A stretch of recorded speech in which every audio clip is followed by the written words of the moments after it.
வணக்கம் ட்ரேடர்ஸ். இன்றைக்கி வந்து பார்த்திங்கன்னா 28/2025 புதன்கிழமை மணிக்கு நிஃப்டி அண்ட் பேங்க் நிஃப்டி பொறுத்து மார்க்கெட் ப்ரிவியூ பார்த்துடலாம். அதுக்கு முன்னாடி டிஸ்க்ளைமருங்க, நான் வந்து செபியால் ரெஜிஸ்டர் பண்ணப்பட்ட ரிசர்ச் அனலிஸ்ட் கிடையாது. இந்த வீடியோவில் நான் சொல்கிற எல்லாமே எஜுகேஷன் பர்பஸ்க்காக மட்டும்தான். அதை தாண்டி ஸ்டாக் மார்க்கெட்டில் ரிஸ்க் அப்படிங்கிறது இருக்குது, லாஸஸ் வரதுக்கு நிறைய வாய்ப்பு இருக்குது. அதனால் உங்களுடைய எந்த ட்ரேடிங் ஆர் இன்வெஸ்ட்மெண்ட் டிசிஷன் எடுக்கிறதுக்கு முன்னாடியுமே உங்களுடைய ஃபினான்ஷியல் அட்வைசரை கன்சல்ட் பண்ணிட்டு அதுக்கப்புறமா பண்ணுங்கள். இப்போ நம்ம வீடியோக்குள்ளே போயிடலாங்க. ஸோ முதல்ல வந்து பார்த்திங்கன்னா நேற்று யூஎஸ் மார்க்கெட்டில் என்னாச்சு அப்படிங்கிறத நம்ம பார்க்கணும். நேற்று வந்து பார்த்திங்கன்னா டவ் ஜோன்ஸ் வந்து ஃப்ளாட்டாக முடிச்சிருக்கு.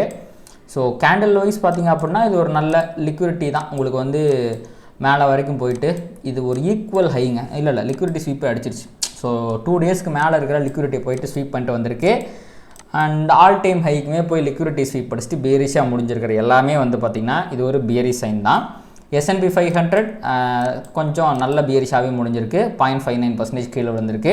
இஃப் இன் கேஸ் இந்த இடத்துல ஒரு ஃபேர் வேல்யூ ஃபார்ம் ஆகிட்டா மேபி இது ஒரு டாப்பாக இருக்கிறது கூட நிறைய வாய்ப்பு இருக்குது, ஒரு சின்ன டாப்பாக இருக்கிறது கூட வாய்ப்பு இருக்குது. நாஸ்டாக்கில் தான் ஹெவி ஃபாலிங், கிட்டத்தட்ட வந்து ஒரு 1.39% வந்து கீழே விழுந்திருக்கு. விக்ஸுமே 4% ஏறி இருக்குது. ஸோ S&Pயும் நாஸ்டாக்கும் கொஞ்சம் டெக் ஸ்டாக்ஸில் நேற்று கொஞ்சம் அடி வாங்கிடுச்சுன்னு சொல்லாங்க. ஸோ கொஞ்சம் அண்டர் பர்ஃபார்மன்ஸ் அப்படிங்கிறது பண்ணியிருக்கு. விக்ஸுமே ஏறி இருக்குது, கொஞ்சம் பயம். ஸோ எதனால் இந்த பயம் அப்படின்னு சொல்லி பார்த்தீங்க அப்படின்னா சில டேட்டாஸ்லாம் வரப்போகுதுங்க. ஸோ இன்றைக்கி வந்து பார்த்திங்க அப்படின்னா ஃபெட் மீட்டிங்கோட மினிட்ஸ் வருது. அதாவது பேசுகிறத பேசிடுவாங்க, மினிட்ஸில் என்னென்னலாம் டிஸ்கஸ் பண்ணாங்க அப்படிங்கிற விஷயங்கள் தெரிய வரும். அது வந்து இந்த ரேட் பற்றின விஷயங்களை வந்து நமக்கு சொல்லணும் அப்படிங்கிறதுனால இன்னொரு விஷயம். அடுத்து பார்த்திங்க அப்படின்னா ஃப்ரைடே அன்றைக்கி வந்து ஃபெட்டோட சேர்மன் வந்து பார்த்திங்கன்னா பவல் போய் ஜாக்சன் ஹோல் சிம்போசியம் அப்படின்னு ஒன்று வருது. அதில் போய் அவர் பேசுவார். அதில் வந்து எக்கனாமி பற்றியும் இன்ட்ரெஸ்ட் ரேட்டை பற்றியும் ஃபெட்டோடைய அடுத்த மூவ் பற்றியும் அவர் கிளியர் கட்டாக சொல்லிடுவார். அதன் காரணமாக தான் ஒரு டிட்டர்னஸ் அப்படின்னு சொல்கிறாங்க. அதாவது அவர் ஏதாவது இன்ட்ரெஸ்ட் ரேட்டை குறைக்க மாட்டேன் அப்படிங்கிற மாதிரி பேசிட்டா என்ன பண்ணுறது, நம்ம வேறு நம்பி மார்க்கெட்டை மேலே ஏற்றி வச்சிருக்கோமே அப்படிங்கிற ஒரு பயத்தில் ப்ராஃபிட் புக்கிங்கில் கீழே விழுந்திருக்கு அப்படின்னு தான் சொல்ல முடியும். அண்ட் இந்த ஃபெட் வாட்ச் டூல் இருக்குது பார்த்தீங்களா, ஸோ போன அந்த இன்ஃப்ளேஷன் டேட்டா வந்தோடனே 96% வந்து இந்த 25 basis point interest rate cut பண்ணிடுவாங்க அப்படின்னு இருந்தது. அதுக்கப்புறமா வந்து இன்னும் சில பல டேட்டாக்கள், முக்கியமாக வந்து இந்த ஜாப்ஸ் டேட்டாலாம் வந்ததுக்கப்புறம் வந்து பார்த்திங்கன்னா கொஞ்சம் கொஞ்சமாக ஃபியரை வந்து இன்க்ரீஸ் பண்ணுது அப்படின்னு வந்து சொல்லலாம். ஸோ அடுத்த மாதம் இன்னும் 1 மாதம் இருக்குது. அடுத்த செப்டம்பர் 17 தான் வந்து பார்த்திங்க அப்படின்னா உங்களுக்கு வந்து இந்த இன்ட்ரெஸ்ட் ரேட் அப்படிங்கிறது வந்து டிசிஷன் வந்து வரப்போகுது. ஸோ அதுக்குள்ளே இதில் என்ன மாறுதல் வரப்போகுது அப்படின்னு தெரில. ஸோ above 80 இல்லை above 70 கூட கன்ஃபார்மாக இன்ட்ரெஸ்ட் ரேட் கட் வந்துருன்னு சொல்லலாம். ஒரு 40-60 இந்த ரேஞ்சில் இருந்துச்சுன்னா கொஞ்சம் கஷ்டம் தான். அது எல்லாமே இந்த ஜாக்சன் ஹோல் சிம்போசியமில் தெரியும் அப்படிங்கிறதுனால தான் வந்து பார்த்திங்கன்னா ஒரு சின்ன பயம் வந்து முதலீட்டாளர்கள் மத்தியில் எழுந்திருக்கு அப்படின்னு நம்ம வந்து சொல்லி ஆகணுங்க. சரி, ஓகே, இதான் வந்து பார்த்திங்கன்னா நேற்று யூஎஸ் மார்க்கெட்டை பற்றின விவரங்கள். அடுத்து வந்து பார்த்திங்கன்னா எக்கனாமி பார்த்துட்டோம். இப்போ அப்படியே கொஞ்சம் இந்தியா ரிலேட்டட் இன்ஃபோக்கு வரதுக்கு முன்னாடி நம்ம பார்க்காம டெய்லி விட்டுறோம். அந்த USD/INR வந்து எந்த லெவலில் இருக்குது அப்படின்னு பார்த்தா அற்புதம்ங்கிற மாதிரி ஆல் டைம் ஹையில் போய் லிக்விடிட்டி ஸ்வீப் படிச்சுட்டு கீழே வந்துட்டான். ரெண்டாவது இங்கே பாருங்கள் ஃபேர் வேல்யூ கேப்பையும் போட்டான். ஸோ அப்போ டெக்னிக்கலாக பார்க்கும்போது உங்களுக்கு ஒரு பியரிஷ்னஸ் அப்படிங்கிறது வந்துருச்சு. அண்ட் இந்த முக்கியமான லிக்விடிட்டிக்குமே கீழே வந்து பார்த்திங்கன்னா மார்க்கெட் முடிஞ்சிருக்கு. ஸோ ஃபர்தராக வந்து இன்னுமே வந்து அப்ரிஷியேஷன் ஆகிறத நம்ம எதிர்பார்க்கலாம் டெக்னிக்கலி. ஸோ இது வந்து அப்படியே கீழே போச்சுன்னா உங்களுக்கு 85 வரைக்குமே போகிறதுக்கெலாம் வாய்ப்பு இருக்குது. இப்படி போகும்போது அது நம்ம மார்க்கெட்டுக்கு கொஞ்சம் பாசிட்டிவாக இருக்கும். ஓகே, அடுத்து வந்து பார்த்திங்கன்னா நேற்று FIDA டேட்டா பார்த்துடலாம். ஸோ நேற்று ஒரே ஒரு நாள் மட்டும் கேஷ் மார்க்கெட்டில் பை பண்ணாங்க. திருப்பி பாருங்கள் ஒரு 639 கோடி வந்து செல் அடிச்சிட்டாங்க. அண்ட் DAமே வந்து பார்த்திங்கன்னா 2100 கோடி, வழக்கம் போல் அவங்க வந்து பையிங்கில் தான் இருக்காங்க. ஓவரால் நெட் இன்ஃப்ளூஷன் ஃபிகர் பாசிட்டிவாக இருந்தாலுமே FI தொடர்ந்து செல் பண்ணுறாங்க. அதற்கான காரணத்தை நம்ம இங்கே பார்த்தோம். இது குறையுது, சரி இது வந்து ஏறுது நம்ம கணக்குப்படி. அது வந்து பார்த்திங்கன்னா ஒரு பாசிட்டிவான விஷயமாக பார்க்கலாம். இது ஃபர்தராக வந்து இன்னுமே வந்து அப்ரிஷியேட் ஆகும்போது இவங்க இந்த ஃபிகரில் மாற்றங்கள் வர்றதுக்கு வாய்ப்பு இருக்குது. ஆகுமாங்கிறத பொறுத்திருந்து பார்க்கலாங்க. இப்போ நம்ம அப்படியே டெரிவேட்டிவ் டேட்டாவை பார்த்துடலாம்.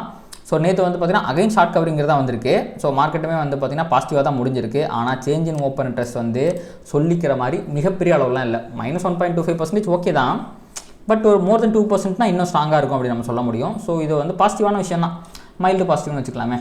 அடுத்து பார்த்திங்கன்னா ட்ரெண்டிங் ஓயே நேற்று பயங்கர பாசிட்டிவாக இருந்திருக்குங்க. இன்ட்ராடே வைஸ்மே 2.5 கோடி பாசிட்டிவாக இருந்திருக்கு. பொசிஷன் எல்லாமே வந்து பார்த்திங்கன்னா கிட்டத்தட்ட 3 கோடி அளவுக்கு வந்து பாசிட்டிவாக தான் இருந்திருக்கு. அப்போது ஆப்ஷன்ஸ் மார்க்கெட் கொஞ்சம் நல்லா பாசிட்டிவாக இருக்குது அப்படிங்கிறத நம்ம எடுத்துக்கலாம். அண்ட் பார்ட்டிசிபென்ட் வைஸ் ஓப்பன் இன்ட்ரெஸ்ட்டுங்க. FIயோட ஸ்டான்ஸ்லையும் சரி, ப்ராப் ட்ரேடர்ஸோட ஸ்டான்ஸ்லையும் சரி மாறுதல்கள் வந்திருக்கு. இதுக்கு முன்னாடி இவங்க கால் ஆப்ஷனை செல் பண்ணி புட் ஆப்ஷனை பை பண்ணி வெறித்தனமான ஒரு பேரிஷ் பொசிஷனில் இருந்தாங்க. ஆனால் இங்கே பாருங்கள் இப்போ நியூட்ரலில் கொண்டாங்க. FI வந்து கால் ஆப்ஷனில் 10 நியூட்ரலே 7-14 அப்படின்ட்டு இப்போவுமே பியரிஷாக தான் இருக்காங்க. பட் அந்த முன்னாடி இருந்த பியரிஷ்னஸ் அப்படிங்கிறது கொஞ்சம் கம்மியாக இருக்குது. ப்ராப் ட்ரேடர்ஸும் அதே தான். இதுக்கு முன்னாடி 2% வந்து அதிகமாக கால் ஆப்ஷன் செல் பண்ணியிருந்தாங்க. இப்போ அவங்களும் நியூட்ரலுக்கு வந்துட்டு இன்னும் புட் ஆப்ஷனை அதிகமாக தான் பை பண்ணியிருக்காங்க. பட் 2% தான் சிக்னிஃபிகன்ஸ். அது 4%க்கு மேலே போனால் தான் அதை நம்ம சிக்னிஃபிகன்ஸாக சொல்ல முடியும். அந்த விதத்தில் இன்னுமே 2 பேரும் பேரிஷாக தான் இருக்காங்க. ஆனால் அவங்களுடைய அந்த பியரிஷன்ஸை கொஞ்சம் கம்மி பண்ணியிருக்காங்க. ரீட்டைலர்ஸுமே பாருங்களேன், கால் ஆப்ஷனை அவங்க வந்து இதுக்கு முன்னாடி அதிகமாக பை பண்ணியிருந்தாங்க. அவங்க இப்போ வந்து அப்படியே ஸ்டான்ஸை மாற்றுறாங்க. ஓகே, இவங்களும் இப்போ நியூட்ரலாக தான் இருக்காங்க. அப்போது மார்க்கெட்டில் இருக்கிற 3 முக்கியமான பார்ட்டிசிபெண்ட்ஸுமே கால் ஆப்ஷனில் நியூட்ரலாக இருக்காங்க. மற்ற 2 பேரும் வந்து புட் ஆப்ஷனை பை பண்ணியிருக்காங்க, ரீட்டைலர்ஸ் வந்து புட் ஆப்ஷனை செல் பண்ணியிருக்காங்க. அப்போது இந்த 2 பேர்த்துக்கு மார்க்கெட் கீழே போனால் தான் ப்ராஃபிட் வரும், ரீட்டைலர்ஸ்க்கு வந்து பார்த்திங்கன்னா மார்க்கெட் வந்து மேலே போனால் ப்ராஃபிட் வரும். கன்சால்டேட் ஆச்சுன்னா எல்லாத்துக்குமே ப்ராஃபிட் வரதுக்கு வாய்ப்பு இருக்குது. ஸோ ஒருத்தர் பார்ப்போம் கன்சால்டேஷன் நடக்குமான்ட்டு. எனக்கு தெரிஞ்சு இவ்வளோ பெரிய கேப் வந்ததுக்கப்புறம் கன்சால்டேஷன் கொஞ்சம் கஷ்டம் தாங்க, என்ன ஆகுதுன்னு பார்ப்போம். அடுத்து பார்த்திங்கன்னா எஃப்ஐஏயோட லாங் ஷார்ட் ரேஷியோ நேற்று அதே மாதிரி தாங்க இருக்குது. 9.73 9.71 வந்திருக்கு. பெரிய அளவுக்கு மாறுதல் இல்லை, பியரிஷ் தான் இருக்குது. ஷார்ட் கவரிங்க்கு ஒரு கேப் அப்படிங்கிறது உங்களுக்கு பல மாதங்களாக இருக்குது, இன்னும் நடக்கலை. நான் இதுக்கு இப்போனாச்சும் நடக்குமா அப்படிங்கிறத பொறுத்து இருந்து பார்க்கலாங்க. ஸோ அதை தாண்டி வந்து பார்த்திங்கன்னா நேற்று ரிலையன்ஸோட ஸ்டாக் ஏறி இருந்துச்சு இல்லைங்க, 2.25% ஏறி இருந்துச்சு. என்னடா காரணம் போய் பார்த்தா இந்த 1 GB பிளானை வந்து கேன்சல் பண்ணிட்டாங்களாமா. நான் போகிற பிளானுங்க, எங்கள் குடும்பத்துக்கே இந்த பிளானை தான் நான் போட்டு விட்டுருக்கேன். இப்போ பார்த்தீங்கன்னா இதை வந்து கேன்சல் பண்ணி விட்டுருக்காங்க. எனக்கு இது வந்து பார்த்திங்கன்னா மாதம் ஒரு பெரிய இழப்பாகுது. இதே மாதிரி பல பேருக்கு வந்து இழப்பாகும், அது அந்த கம்பெனிக்கு ப்ராஃபிட் ஆகும். அப்படிங்கிறதுனால வந்து பார்த்திங்கன்னா ரிலையன்ஸோட ஸ்டாக்கை தூக்கி பிடிச்சிருக்காங்க. மேபி இது எந்த அளவுக்கு எஃபெக்ட் ஆகும் எனக்கு தெரியல, பட் அதனால தான் ஏறி இருக்குது. அப்படிங்கும்போது இந்த பாசிட்டிவிட்டி ரிலையன்ஸ் ஸ்டாக்கில் கண்டினியூ ஆகிறது கூட வாய்ப்பு இருக்குது. என்ன போகுது அப்படிங்கிறத பொறுத்து இருந்து பார்க்கலாம். அடுத்து பார்த்திங்கன்னா ஸ்டாக் ஃபியூச்சர்ஸு இன்றைக்கி மார்னிங் ஒன்றும் சிறப்பாலாம் இல்லைங்க, எல்லாமே கீழே தான் விழுந்துட்டுருக்கு. ஸோ 3 இதுவுமே இப்போவுமே யூஎஸ் ஃபியூச்சர்ஸ் 3மே கீழே தான் இருக்குது. யூரோப்பியன் ஃபியூச்சர்ஸில் டாக்ஸ் கீழே இருக்குது. மார்னிங்லேருந்தே ஃப்ரான்ஸ் பாசிட்டிவாக இருக்குது, என்ன காரணம் தெரியல. மற்ற இண்டெக்ஸ்லாம் ஃப்ளாட்டாக தான் இருக்குது. ஏஷியன் மார்க்கெட்டை பொறுத்த வரைக்குங்க எல்லாம் பியரிஷாக இருந்தாங்க. நான் அப்படியே செக் பண்ணும்போது பியரிஷாக தான் இருந்தாங்க. நிக்கிலாம் வந்து பாதாளத்துக்கு நோக்கி போயிட்டு இருந்தான், 1% மேலே டவுனில் இருந்தான். இங்கே பார்த்தீங்களா 1.32% டவுனு. ஆஸ்திரேலியன் மார்க்கெட் வந்து ஃப்ளாட்டாக இருக்குது. Korea மார்க்கெட்டும் 1.43% town. தைவான் ஃப்ளாட்டாக இருக்குது. ஸோ மோஸ்ட்லி வந்து பார்த்திங்கன்னா குளோபலாக எல்லாமே கொஞ்சம் பியரிஷ் பயாஸாக தான் இருக்குது. நிறைய நெகட்டிவிட்டிங்கிறது கண்ணுக்கு தெரியுதுங்க. இன்ட்ராடே மொமெண்டமே கொஞ்சம் பியரிஷாக தான் இருக்குது. இந்த நேரத்தில் நம்ம கிஃப்ட் நிஃப்டியை பார்த்தா பயப்படாதீங்க, கவலைப்படாதீங்க. நான் 22 பாயிண்ட் தான் பியரிஷாக இருக்கேன், அவ்வளோலாம் வந்து ஒன்று கீழே விழுந்துடல அப்படின்னு வெறும் ஒரு 30 பாயிண்ட் மட்டுமே கேப் டவுன் இண்டிகேட் பண்ணிக்கிட்டு இருக்குது. சரி, ஓகே, இப்போ நம்ம அப்படியே நிஃப்டியோட அனாலிசிஸ்க்கு வந்துடலாம். முதல்ல வீக்லி டைம் ஃப்ரேமுங்க. ஸோ வீக்லி டைம் ஃப்ரேமில் இப்போதைக்கு பார்க்கும்போது ஒரு குட்டியோண்டு டோஜி மாதிரியான ஒரு கேண்டில் வந்து ஃபார்ம் ஆகிருக்கு. அண்ட் கேப் வந்து பார்த்திங்கன்னா 2 நாள் சஸ்டெயின் ஆகிருக்கு. இதுவே வந்து ஒரு பாசிட்டிவான விஷயமாக நம்ம வந்து பார்க்கலாம். ஸோ மேபி ஃபர்தராக இந்த புல்லிஷ்னஸ் அப்படிங்கிறது கண்டினியூ ஆகும்போது இந்த இடத்துல ஒரு ஃபேர் வேல்யூ கேப் இருக்குது பார்த்தீங்களா, 255 ரேஞ்சில் இருக்குது. ஸோ இந்த இடத்துக்கு போகிறதுக்கான வாய்ப்புகள் அப்படிங்கிறது இருக்குது. 25,255. சப்போஸ் இந்த ரேலி வந்து மேலே போகும்போது அதுக்கு 4 ஹவரில் மார்க்கெட்டில் கொஞ்சம் ஸ்ட்ரென்த் வரணும், வந்துச்சுன்னா 250 வரைக்கும் போகிறதுக்கு வாய்ப்பு இருக்குது. அடுத்து பார்த்திங்கன்னா daily time frame. So daily time ஃப்ரேமில் வந்து பார்த்திங்கன்னா இங்கே இருக்கிற லிக்விடிட்டியை ஸ்வீப் பண்ணிட்டு கீழே வந்திருக்கு. இது ஒரு பியரி சைன் தான். இப்போதைக்கு வந்து பார்த்திங்கன்னா இந்த ஸ்வீப் பண்ண ஹைக் மேலே வந்து பார்த்திங்கன்னா குட்டியோண்டு லிக்விடிட்டி அப்படிங்கிறது இருக்குது. ஸோ மேபி ப்ரைஸ் இதையும் ஸ்வீப் படிச்சுட்டு கீழே வந்துச்சுன்னா அது ஒரு பியரி சைனாக கன்சிடர் பண்ணப்படலாம். ஏன்னா இப்போ கேப் வேறு ஃபில் ஆயிடுச்சு. இந்த இடத்துல ஒரு குட்டியோண்டு கேப் இருந்துச்சு, அந்த கேப்பையுமே வந்து பார்த்திங்கன்னா ப்ரைஸ் வந்து ஃபில் பண்ணிருச்சு. ஸோ அந்த விதத்தில் பார்க்கும்போது இதுக்கு மேலே போய் பிரேக் அவுட் ஆச்சுன்னா ஃபர்தராக அது வந்து நம்ம வீக்லி டைம் ஃப்ரேமில் ஒரு விஷயம் சொன்னோம் பார்த்தீங்களா, அந்த 255 இந்த இடத்துல இந்த இடத்துல வந்து பார்த்திங்கன்னா வீக்லியோட ஃபேர் வேல்யூ கேப் இருக்குது. ஸோ அவ்வளோ தூரம் கூட வந்து பார்த்திங்கன்னா ப்ரைஸை கொண்டு போகிறதுக்கு வாய்ப்புகள் இருக்குது. ஸோ பொறுத்து இருந்து பார்ப்போம். இந்த இடத்துல பிரேக் அவுட் வரணும், ஆர் லிக்விடிட்டி ஸ்வீப் படிச்சுட்டு கீழே விழணும். இது ரெண்டுமே ரொம்ப முக்கியமான ப்ரைஸ் ஆக்ஷனாக இப்போதைக்கு கருதப்படுகிறது. இப்போ நம்ம இன்ட்ராடே ப்ரைஸ் ஆக்ஷனுக்கு போயிடுவோம். ஸோ இன்ட்ராடே பொறுத்த வரைக்கும் வந்து பார்த்திங்கன்னா நேற்று ஒரு வெறித்தனமான ஒரு அசெண்டிங் சிபிஆர் வந்துருந்துச்சு. ப்ரைஸுமே வந்து பார்த்திங்கன்னா மோஸ்ட்லி பெரிய மூவ்மெண்ட்டை கொடுக்காம கன்சால்டேஷன்லேயே முடிஞ்சிருச்சு அப்படின்னு சொல்லலாம். நேற்று பையர்ஸ் ஜெயிச்சிட்டாங்க, ஆனால் பையர்ஸ் மார்க்கெட்டை கண்ட்ரோல் எடுத்துக்கிட்டாங்கன்னா கிடையாது. ஏன்னா ப்ரைஸ் வந்து ப்ரீவியஸ் டே ஹையும் தாண்டி பிரேக் அவுட் கொடுத்தா தான் உங்களுக்கு பையர்ஸ் கண்ட்ரோலுக்கு வருவாங்க. அப்படி இல்லை கொடுக்காத வரைக்கும் லிக்விடிட்டி ஸ்வீப் படித்து ரிவர்ஸ் ஆகிறதுக்கான வாய்ப்புகள் அப்படிங்கிறத இருக்கும். அந்த விதத்தில் இப்போதைக்கு பையர்ஸ் மார்க்கெட்டுக்குள்ளே வந்திருக்காங்க, ஆனால் இன்னும் டேக் கண்ட்ரோல் பண்ணலை. இன்றைக்கிறதுக்கான சிபிஆர் வந்து பார்த்திங்கன்னா மொமெண்டமே கொஞ்சம் கம்மியாக தான் இருக்குது. இது வந்து ஒரு அசெண்டிங் மீடியம் சிபிஆர் தான் வந்து ஃபார்ம் ஆகிருக்கு. ப்ரைஸில் எந்த விதமான இண்டிகேஷனும் இல்லை. ஸோ சிபிஆர் வந்து இன்றைக்கி பை அண்ட் டிப்பில் இருக்க போகுது அப்படின்னு சொல்லுது. ஸோ நேற்று ஒரு இன்சைட் கேண்டில் டெய்லி கேண்டில் வந்ததுனால எந்த விதமான ஒரு இதுவும் இல்லைங்க. ஸோ நேற்று தவிர ஹை லோ இது ரெண்டுக்குமே வந்து எந்த விதமான பவரும் கிடையாது. எல்லாருமே வழக்கமாக அந்த previous day high previous day ஒரு 2 இடத்துல லிக்விடிட்டி இருக்கும், அந்த லிக்விடிட்டி எதுவுமே இந்த இடத்துல இல்லை. அப்படிங்கிற பட்சத்தில் இந்த லோ பிரேக் அவுட் ஆனாலோ இந்த ஹை பிரேக் அவுட் ஆனாலோ நல்ல மூவ் வரதுக்கு வாய்ப்பு இருக்குது. ஆனால் அங்கே தான் ஒரு ட்விஸ்ட்டு. அதுக்கு மேலே வந்து பார்த்திங்கன்னா இந்த இடத்துல ஸோ அதுக்கு முன்னாடி நாளத்தோட ஹை இருக்குது பார்த்திங்கன்னா 25,022. அண்ட் இங்கே கீழே வந்து பார்த்திங்கன்னா 25,820 சில்லறல் நினைக்கிறேன். நான் உங்களுக்கு பார்த்து சொல்கிறேன். அந்த அதாவது டே பிஃபோர் எஸ்டர்டே மண்டே அன்னைத்தோட லோ. ஸோ அந்த லோக்கும் ஹைக்குள்ளே வந்து பார்த்திங்கன்னா லிக்விடிட்டி இருக்குது. அப்போது இது தானாலும் இதுவுமே பிரேக் அவுட் ஆனால் தான் உங்களுக்கு வந்து நல்ல ஒரு ரேலி அப்படிங்கிறது கீழே வரும். அப்படி வராத வரைக்கும், அதாவது உங்களுக்கு வந்து மண்டேயோட ஹை அண்ட் லோக்கு அதிகமான பவர் இருக்குது, அங்கே தான் லிக்விடிட்டி இருக்குது.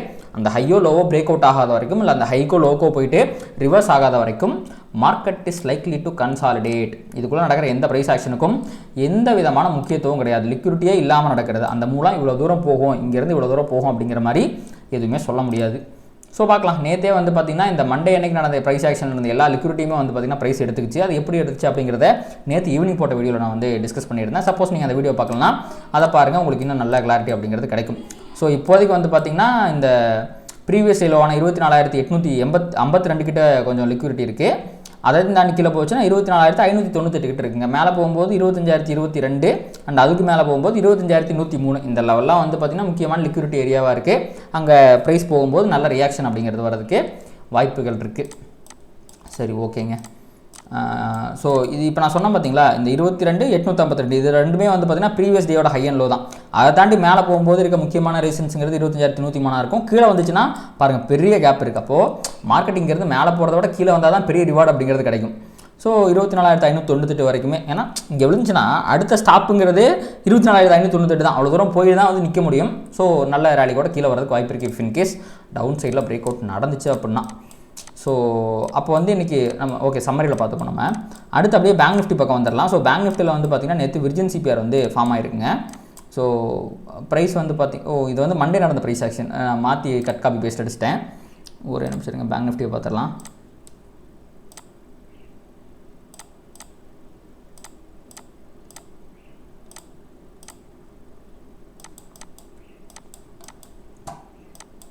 ஸோ நேற்று வந்து பார்த்திங்கன்னா ஒரு அசெண்டிங் சிபிஆர் தான் ஃபார்ம் ஆகிருந்துச்சு. பேங்க் நிஃப்டிக்கு சத்து பத்தலைங்க. உங்களுக்கு வந்து பையர்ஸால் வந்து சிபிஆருக்கு மேலே கூட வந்து ப்ரைஸை கொண்டு போக முடியல.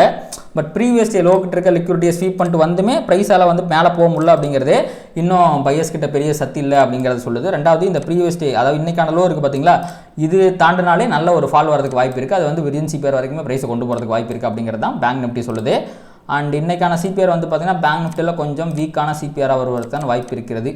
பார்த்தீங்களா, ஒரு பேரல் சிபிஆர் தான் வந்திருக்கு. பட் இந்த சிபிஆரோட சென்ட்ரல் லைன் கீழே இருக்குது அப்படிங்கிறனால இது ஒரு சின்ன பியரி சைனாவே நம்ம எடுத்துக்கலாம். ஸோ முன்னாடி சொன்ன அதே பேட்டர்ன் தான். இதில் வந்து பார்த்திங்கன்னா மார்க்கெட் இன்றைக்கி வந்து நிஃப்டியை கம்பேர் பண்ணும்போது கொஞ்சம் குட்டியாக வந்திருக்கு. ஸோ கம்பேரிட்டிவ்லி நிஃப்டியை கம்பேர் பண்ணும்போது பேங்க் நிஃப்டியில் இன்றைக்கி ஒரு நல்ல மூவ்மெண்ட் வரதுக்கு வாய்ப்பு இருக்குது. அது ப்ரீவியஸ் லோவை தாண்டா நல்லா ஆக்சிலேட் ஆகிறதுக்கு வாய்ப்பு இருக்குது. சப்போஸ் மேலே போகணுன்னா இந்த ப்ரீவியஸ் டே ஹையை தாண்டணும், மண்டேயோட ஹையை தாண்டணும். 56,156 அப்படிங்கிற லெவலில் தாண்டா தான் ஃபர்தராக மார்க்கெட்டால் மேலே போக முடியும். ஸோ இதான் வந்து பார்த்திங்கன்னா பேங்க் நிஃப்டியில் இருக்கும் ப்ரைஸ் ஆக்ஷன். ஸோ ஓவராலாக வந்து பார்த்திங்கன்னா இன்றைக்கி ப்ரைஸ் ஆக்ஷனை சம்மரைஸ் பண்ணுறதுக்கு முன்னாடிங்க என்னோட ஸ்மார்ட் மணி மென்டார்ஷிப்பில் ஜாயின் பண்ணோம் அப்படின்னா கீழே வந்து பிடிடி ஆப்போட லிங்க் இருக்குது. அதை டவுன்லோட் பண்ணி நீங்கள் கோர்ஸை பர்ச்சேஸ் பண்ணிக்கலாம். அதில் PO3 அப்படிங்கிற ஃப்ரீ ஸ்ட்ராட்டஜியுமே இருக்குது. அதையுமே நீங்கள் எக்ஸ்ப்ளோர் பண்ணி பார்க்கலாம். தாண்டி வந்து உங்களுக்கு ஏதாவது கிளாரிஃபிகேஷன் செய்யணும்னா கீழே என்னோட வாட்ஸ்அப் நம்பர் இருக்கும், அதுக்குமே வந்து கான்டாக்ட் பண்ணுங்கள். அண்ட் இந்த OA பல்ஸ் நம்ம இவ்வளோ நேரம் அந்த ட்ரெண்டிங் ஓயெல்லாம் பார்த்தோம் பார்த்தீங்களா. ஸோ இது வந்து பார்த்திங்கன்னா இப்போ ஆஃபரில் போயிட்டுருக்கு. இது 2-3 நாளாகவே நான் சொல்லணும்னு நினச்சேன். இங்கே ஆஃபர் போட்டிருந்தேன், எனக்கு பாப்பப்பில் வந்துச்சு. ஸோ சொல்லணும்னு நினச்சேன். ஆனுவல் பிளானுக்கு ஆஃபர் இருக்குது, இதை தாண்டி மந்த்லி பிளானுக்கும் இருக்கும் என்று நினைக்கிறேன். சப்போஸ் உங்களுக்கு இதுவுமே யூஸ்ஃபுல்லாக இருக்குது, உங்களுக்கு வந்து நீங்கள் வந்து ஒரு ஆப்ஷன் செல்லராக இருந்து உங்களுக்கு இந்த டெரிவேட்டிவ் டேட்டாலாம் பார்த்து ட்ரேட் பண்ணுறதுல ஒரு எட்ஜ் இருக்குன்னு தோணுச்சு அப்படின்னா இதையுமே நீங்கள் சப்ஸ்கிரைப் பண்ணிக்கலாம். இதுக்கான லிங்க்குமே வந்து பார்த்திங்கன்னா கீழே டிஸ்கிரிப்ஷனில் இருக்குது, நீங்கள் செக் பண்ணி பாருங்கள். ஸோ இப்போ வந்து பார்த்திங்கன்னா ஓவராலாக சம்மரைஸ் பண்ணணும் அப்படின்னு சொல்லி பார்த்தீங்க அப்படின்னா மண்டேயோட ஹை அண்ட் லோக்கு அப்படிங்கிறது மிக முக்கியமான லெவலாக இருக்குங்க. அங்கே போய் நிஃப்டி கொடுக்குற ரியாக்ஷனை பொறுத்து தான் இதுக்கப்புறம் இருக்க போகிற ப்ரைஸ் ஆக்ஷன் அப்படிங்கிறது இருக்க போகுது.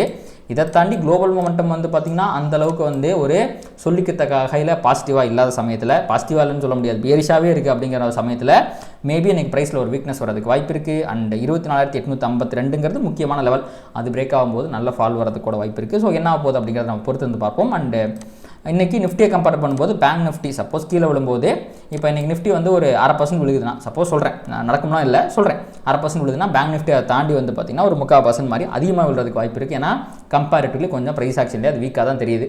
ஸோ இதெல்லாம் அப்படியே நடக்குமா, என்ன ஆக போகுது அப்படிங்கிறத பொறுத்திருந்து பார்க்கலாம். அண்ட் இதோட இந்த வீடியோவே முடிச்சுக்கலாங்க. கண்டிப்பாக இந்த வீடியோ உங்களுக்கு யூஸ்ஃபுல்லாக இருக்குன்னு நினைக்கிறேன். இந்த வீடியோ உங்களுக்கு பிடிச்சிருந்துச்சுன்னா அதை லைக், கமெண்ட், சப்ஸ்கிரைப்லாம் பண்ணுங்கள். அண்ட் நம்ம அடுத்த வீடியோவில் சந்திக்கலாம். நன்றி, வணக்கம்.